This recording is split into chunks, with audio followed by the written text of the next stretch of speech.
tem momentos na nossa vida que a gente só precisa sentir a mão do Pai. A gente só precisa sentir que Ele cuida de nós. Tem momentos que a gente está tão ruim, né? Tão sofridos, vivendo tantas perdas, vivendo tantas situações que a nossa vida foi virada do avesso, que às vezes a única coisa que você precisa sentir é a mão do seu Pai. Só isso basta. Né? E quantas vezes nós precisamos de sentir a mão dEle? Só saber que Ele está ali, e mais ninguém. É a imagem da criança de mão dada com o pai dela. Não tem nada que me deixa tão encantada de ver uma criança de 3, 4 anos andando de mão dada com o pai. Ela está absolutamente entregue. O pai vai e ela vai acompanha. Entregue.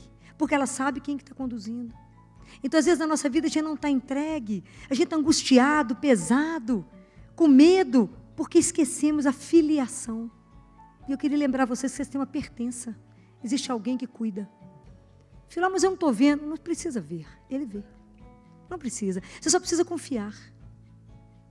O dia que vocês lerem o livro, O Diálogo, de Catarina de Siena, é um livro que eu acho que todo mundo tinha que ler, que é o diálogo de Deus Pai com Catarina de Siena, que foi a segunda doutora da igreja. E ele fala, Catarina, quanto mais alguém confia em mim, mais eu sou misericordioso, mais eu sou providente. Claro, você acha que ele vai decepcionar quem confia nele? Lógico que não, ele é pai. Então é essa relação de amor. Ele fala, Filó, mas eu vou pecar, vamos mesmo, todo dia a gente peca. Mas o que Deus Pai faz? Ele segura o nosso pescoço, aí que Ele agarra em nós. Ele segura o nosso pescoço e nos beija, igual Ele fez com o filho pródigo. Ele faz de tudo para que a gente abra os olhos, para que a gente caia na consciência e fale, não se perca, meu filho, eu preciso de você. Não se perca, não vá por ali, aquilo lá não é bom para você. Eu não posso te obrigar, mas eu te peço, não vá. É ele fica enlouquecido quando a gente erra o caminho. Aí Ele nos agarra.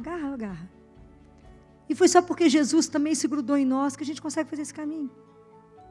É só porque Ele grudou em nós e disse, o meu Pai é o seu Pai, é o nosso Pai. Ao dia que entendermos isso. E é tão lindo que lá na carta aos Hebreus, no capítulo 2, no versículo 11 a 12, 2 no versículo 11 a 12, que é tão lindo que fala que Jesus não se envergonha de nos chamar de irmãos. Não se envergonha. E olha que somos nós, absolutamente imperfeitos. E nós, assim, que um dia caminhamos demais, outro dia damos ré em tudo que caminhamos. Que não mantivemos, que a gente não tem perseverança, a gente não mantém relação com o Pai. Um dia começa muito bem, no dia seguinte fala, ai que cansaço, e pula. E vai levando. Não estabelecemos consciência, porque tudo parte da consciência. Então, quando é que eu vou pedir Jesus para rezar? Quando eu entender que é a única forma que eu tenho de caminhar com o meu Pai. Que é a única forma que eu tenho de ver o que agrada o meu Pai. Para que eu receba as orientações do meu Pai. Então, o que eu tenho que fazer? Eu tenho que conversar com Ele. Isso se chama oração. Mas é rezar na presença de alguém, que é uma pessoa. Isso é sem preço. O dia que a gente entender isso é sem preço. E em Hebreus, capítulo 11, versículo 16, Deus Pai, São Paulo diz assim, que Deus não se envergonha de ser chamado o seu Deus. Ele não se envergonha de nós, Ele nos ama. E não fomos nós que amamos Ele primeiro, não está escrito lá na carta de Paulo? De João, na primeira carta de São João? Foi Deus que nos amou primeiro, por isso que a gente o ama. Não foi nós que tomamos a iniciativa de amá-lo, é Ele que tomou a iniciativa primeiro. Então, como que a gente precisa entender que na nossa caminhada, a gente precisa de ter uma maturidade, até na vida espiritual. Enquanto a gente não tem uma maturidade na vida espiritual, a gente leva a vida numa superfície. Quanto mais compreendermos que a nossa vida é uma história de amor, isso não tem preço, não, entende? Porque a sua vida é uma história de amor. Afinal, você não sabe tanto que minha vida está ruim, mas é porque você não apresentou tudo para o Pai. Ele pode transformar tudo. Ele é o único que pega a nossa fé, assim, mais ou menos, e fala assim, afinal, nem sei se eu creio. Só Ele pode soprar e pôr o Espírito Santo para pegar fogo em nós. É só Ele. É só Ele que pode pegar a gente quebrado e colocar de pé. É só Ele que pode nos pegar quando a gente acha que a gente não vale nada e fazer uma obra de arte. É só Ele que pode pegar uma situação impossível e fazer ficar de pé. Eu vejo Ele fazer isso. Sabe por que a gente não vê? Porque vocês não abrem os olhos para ver. Deus caminha conosco. E a gente não vê. Por isso que João Batista diz, e eu estou repetindo isso num outro contexto, no meio de vós está alguém que vocês não conhecem. É o Pai. Toda a nossa finalidade da nossa vida é chegar no Pai. O que Jesus falou? Ninguém vai ao Pai senão por Ele. Quem é o nosso caminho? Quem nos ensina? Jesus. O que Deus Pai fala para Catarina de Siena? Catarina, o caminho de volta não tinha jeito, não. Não tinha jeito mais de vocês voltarem para casa. Então, eu peguei a cruz de Jesus e fiz uma ponte. Sem ela, vocês não voltariam para casa. É Ele que vai nos levar. Todos. Ele vai levar um por um. Não vai perder ninguém.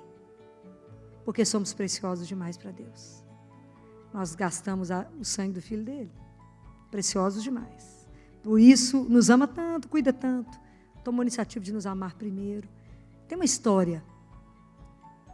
O dia que a gente compreender isso, a gente não vai ser como um conto de uma criança que não dá conta de participar de um determinado jogo, porque ela tem medo.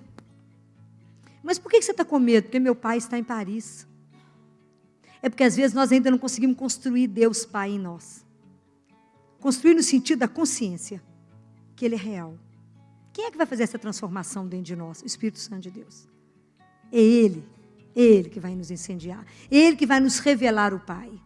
Ele que vai revelar que nós podemos ter uma confiança nele igual filho pequeno. E a nossa relação com Deus Pai tem que ser simples como uma criança. Apenas confie. Quem é que desperta em nós saudade do Pai? O Espírito Santo, Ele mesmo vai nos cutucando. Que vai colocando em nós um desejo de ver o rosto dEle. É Ele. Um desejo de amar. É Ele. Então é Ele que vai trabalhando dentro de nós para que a gente possa perceber o Pai. Para que também Deus Pai seja a nossa ossatura. Para que também Deus Pai seja o nosso vértice. Seja o nosso horizonte. Que seja a primeira pessoa por quem você, quando levanta, fale bom dia. Vocês falam bom dia para Deus Pai? Todo dia? Tem que falar. Muito bem. Tem que falar bom dia, meu Pai. Permissão para começar mais um dia. Segundo a vossa santíssima vontade. Permissão. Que bom que eu estou de pé, que não tenho uma doença, estou bacana. Dou conta de tanta coisa. Que bom que eu tenho tanta coisa. Emprego, saúde, tanta coisa. Olha que bacana. Lembrar-se do seu Pai na hora que você abrir os seus olhos, todos os dias. Sua primeira... Porque às vezes a gente não tem uma relação com Deus Pai de pedir a bênção de um Pai. Vocês pedem a Ele a bênção? A gente se esqueceu disso, né? Bem, como eu fui criada lá no interior, que tinha que pedir a bênção do pai e da mãe, até hoje eu ligo todo dia para pedir bênção, né? Todo dia.